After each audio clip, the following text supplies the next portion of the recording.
Die groot dag. Daar's 'n sekere dag wat die Bybel noem die groot dag, en ek wil so 'n paar woorde met jou daaroor praat, die groot dag. As jy graag die notas oor die groot dag wil hê, wat die Bybel noem die groot dag, en wat dit beteken, dan stuur jy vir my 'n WhatsApp, en ek WhatsApp het vir jou gratis, jy sê net vir my die groot dag, en dan weet ek moet vir jou dit WhatsApp. Maar die Bybel praat van die groot dag, en dan wonder jy seker, wat is die groot dag? Die groot dag is die dag waarop Jesus Christus die wêreld gaan oordeel en waar almal opgeroep gaan word om voor sy troon te verskyn. Al die sondaars van al die eeue gaan op daardie dag by mekaar gebring word. En die Bybel sê tot die engele wat oortree het, gaan daardie dag voor die troon van God staan. Judas beskryf dit in Judas 1 vers 6 en hy skryf so, hy sê die engele wat hulle eie beginsel nie bewaar nie, met ander woorde nie by hulle was nie beginsel vas nie. Hulle het hulle woning verlaat. Jy sien, jy moet nie jou geestelike woning, bedoelende die hemel, jou tuiste, jou hemelse tuiste, jou plek in die hemel verruil vir 'n aardse, verbyganklike genot nie. Die Bybel sê die engele wat hulle eie beginsel nie bewaar het nie en hulle woning verlaat het, het hy vir die oordeel van die groot dag, en daar kom hy woord voor, die groot dag, die oordeel van die groot dag, met ewige boeye bewaar onder die duisternis. Soos daar sekere engele wat nie beginsel vas was nie, en hulle is vandag onder in die duisternis met kittings geboei, en hulle is in afwagting vir die groot dag. Dit staan in die Bybel in Judas 1 vers 6. Nou, wanneer is hierdie groot dag? Die Bybel gee vir ons redelike duidelikheid wanneer hierdie dag is. Die Bybel sê eers gaan daar 'n 1000-jarige vrederyk wees. Met ander woorde, hierdie is lank nadat ek en jy in die hemel is, gaan hierdie dag gebeur, na die 1000-jarige vrederyk. Dan kom Openbaring 20 vanaf vers 11 tot 15 en in die Bybel, in Openbaring 20 vers 11 tot 15 word die gebeure van die groot dag beskryf. Die groot dag kondig 'n nuwe era aan, na die gebeurtenisse van die groot dag, wat in Openbaring hoofstuk 20 vers 11 tot 15 staan, na daardie dag, dan sê die Bybel gaan daar 'n nuwe hemel en 'n nuwe aarde wees. Dit is 'n hele nuwe bestel, dit is 'n hele nuwe era, dit is 'n nuwe dispensasie, 'n nuwe bestaan, 'n nuwe hemel en 'n nuwe aarde. En daarom gaan jou volgende hoofstuk in die Bybel, Openbaring 21 en 22 dan nou, oor hoe lyk hierdie nuwe hemel. Jy sien my liewe vriend, wanneer ons dan nou sterwe, hier op aarde, hierdie liggaam begrawe word, dan gaan ons as gelowiges mos hemel toe. Ja, dis mos hoe ons geleer word. Dis wat die Bybel sê, ons gaan hemel toe. Maar God sê, hy gaan weer 'n nuwe hemel maak, en dis waaroor jou Bybel gaan in Openbaring 21 en 22. Maar vandag praat ek met jou net oor die groot dag. Wie gaan almal hierdie geleentheid bywoon van die groot dag, waar God op 'n regterstoel gaan sit, op 'n troon? En wanneer hy op hierdie troon gaan sit, gaan daar mense wees en gevalle engele. Wie gaan daar wees? Eerstens gaan Jesus daar wees, want hy is die regter van hemel en aarde. Hy is die ewige, regverdige regter. Hy gaan verseker daar wees, want hy is die regter van lewende en dode. En hy het mos my en jou verlossing bewerk. En elkeen wat die bloed van Christus verwerp het, ja, elkeen wat gesê het, ek gaan nie sy bloed aanneem nie, sal hom in daardie dag ontmoet en hom in daardie dag in die oë kyk. Op die groot dag, op Handelinge 10 vertel ook van hierdie groot dag. Hy sê in Handelinge 10:42, en hy het dus bevel gegee om aan die volk te verkondig, skryf Lukas in die boek Handelinge. Hy sê hy het ons bevel gegee om aan die volk te verkondig en met krag te betuig dat dit hy is, dis Jesus Christus wat die regter is.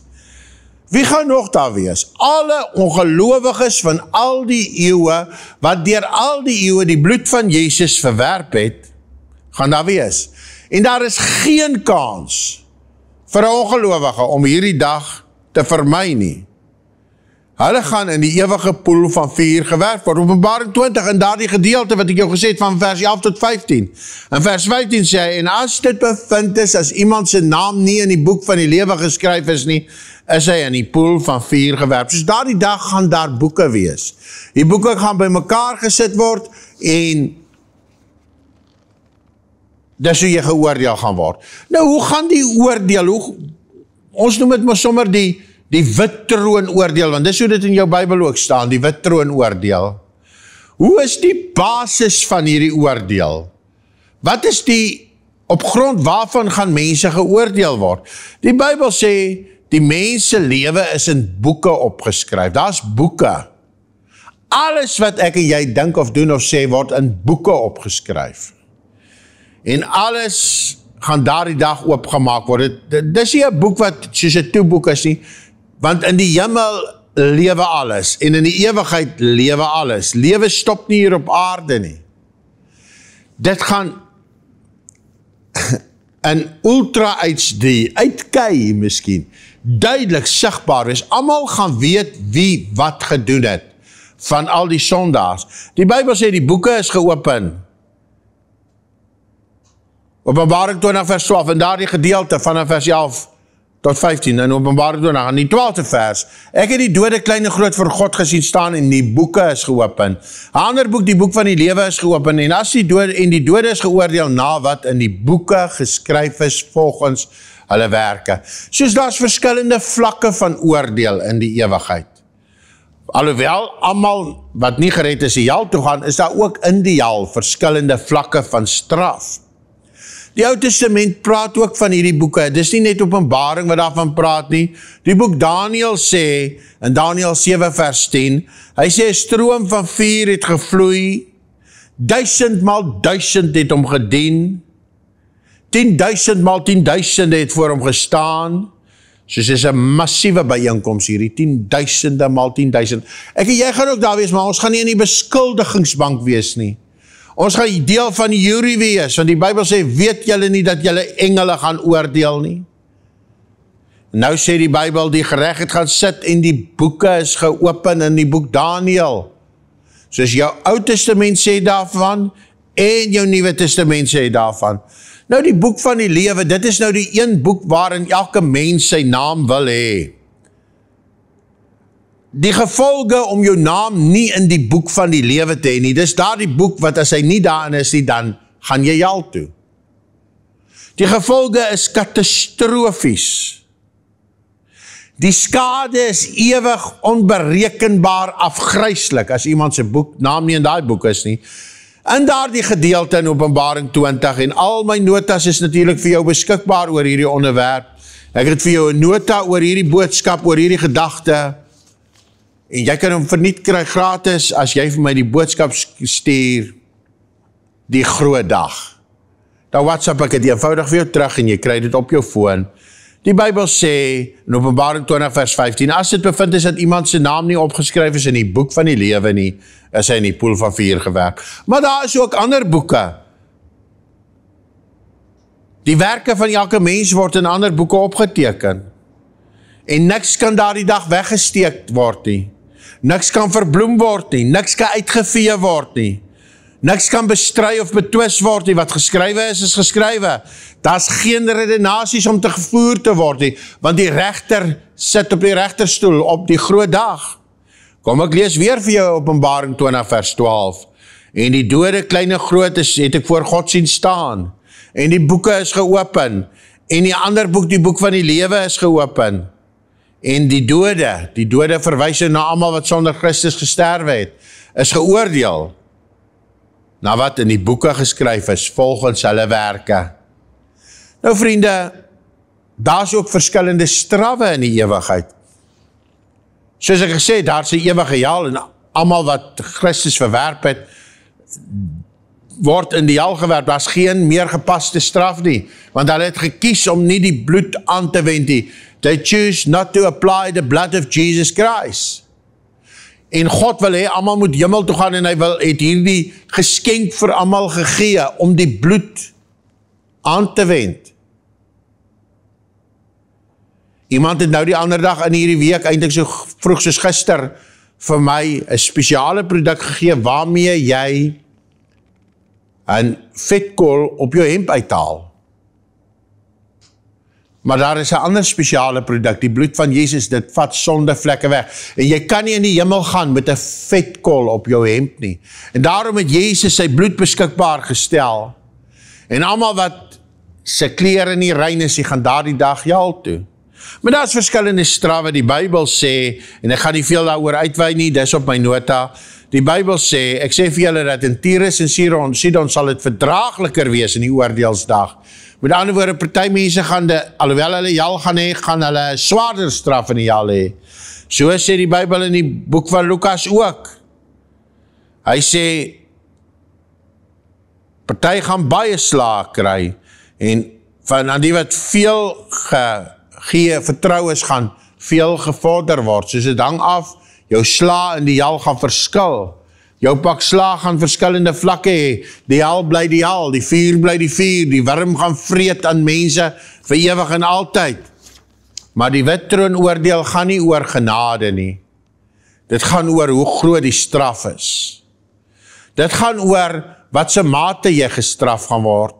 Mense se liggaamsdele uitgehaal het om dit te verkoop, hulle liggaamsdele gaan glo ek heeltyd uitgehaal word in die jal, en dan gaan dit teruggroei, en dan word dit weer uitgehaal, en hulle gaan nie sterf nie, hulle gaan ewig sterf. Hulle gaan 'n liggaam hê, want dit is deel van die groot wittroon-oordeel, of dan nou die groot dag, is dat elkeen op daardie dag weer hulle liggame terugkry wat hulle op aarde gehad het. Elkeen wat oor al die eeue sonder Christus gesterwe het, gaan weer 'n liggaam kry. 'n aardse liggaam. Jy kan dit nie noem 'n verheerlikte liggaam nie, want daardie liggaam gaan onderworpe wees aan siekte, maar hy sal nooit kan sterf nie, vir ewig en altyd gaan hulle brand in die hel. Ek glo dat mense wat ander mense seer gemaak het, gaan heel dag en nag in die hel seer gemaak word.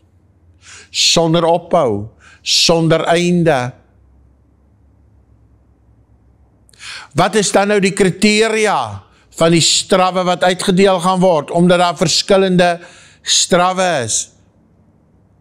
Wat gaan dan die faktore wees wat bepaal hoe groot die straf moet wees? Want ons weet in die hel is daar wurms in Jesaja 66 wat aan die mense vreet. En soos hulle vreet, so groei die vleis weer terug en die wurms vreet net weer. Praat met jou oor 'n onderwerp wat jou Bybel beskryf en die gedagte hiervan is, sodat ons goeie Bybeluitleggers kan wees, ten minste vir onsself.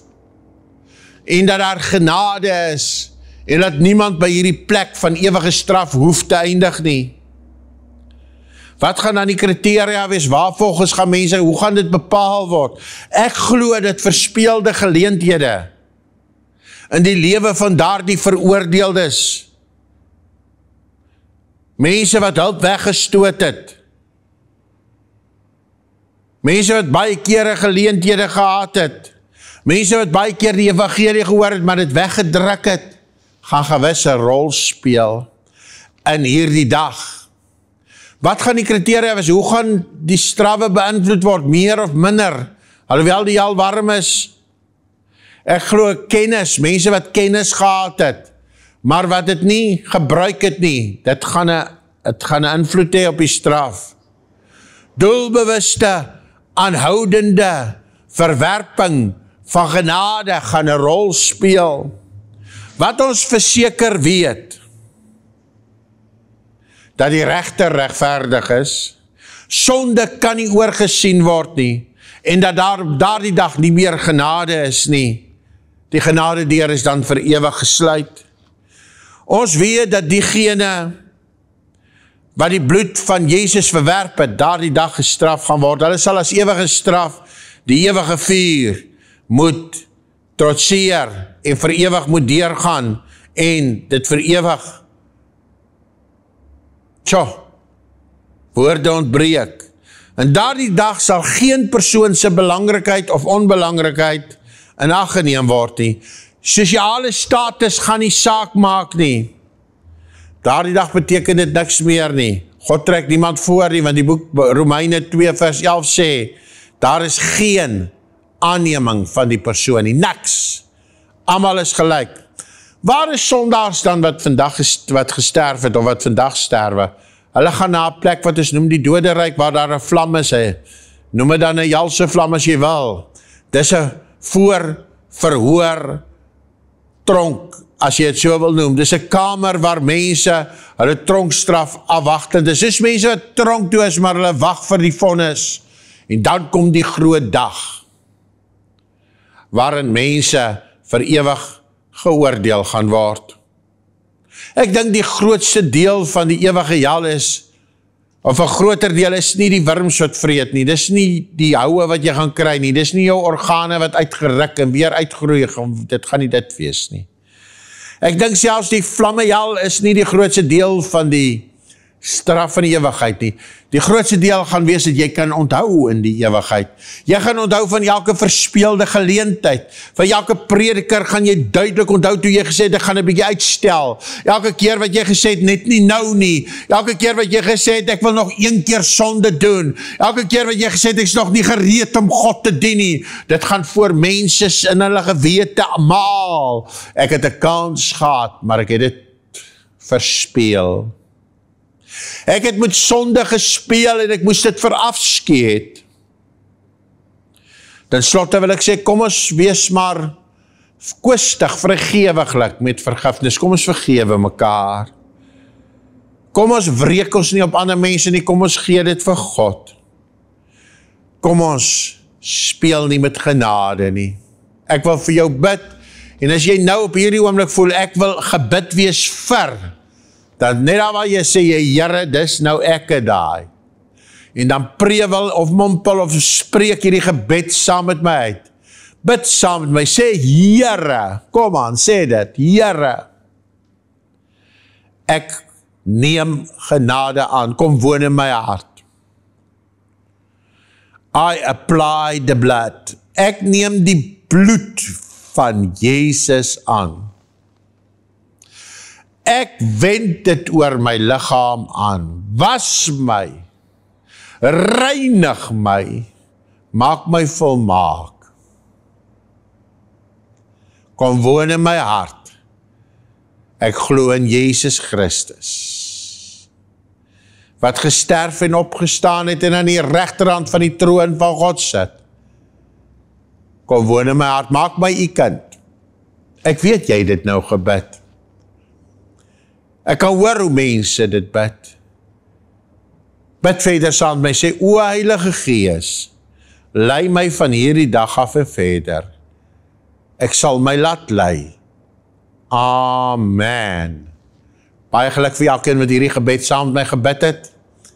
As jy vir my WhatsApp wil sê, stuur en net sê, ek het saam gebid, sal het vir my lekker wees om dit te ontvang. Mag die Here jou seën, en as dit in jou hart is wat ek hoop dit is, om hierdie bediening te ondersteun deur jou finansiële bydrae. My nommer is op die skerm. WhatsApp vir my, ondersteun, en ek stuur vir jou die besonderhede. En as jy hierdie notas wil hê, stuur vir my 'n boodskap met die woord, die groot dag, dan weet ek, as jy dit vir my ge-WhatsApp het, om hierdie net vir jou terug te WhatsApp, die Here seën jou. Dankie dat jy hierna geluister het, en ek wil hê jy moet jouself bedank, want dit kan, en ek weet, vir baie is dit, die beste dag van die ewigheid. Tot volgende keer, bye!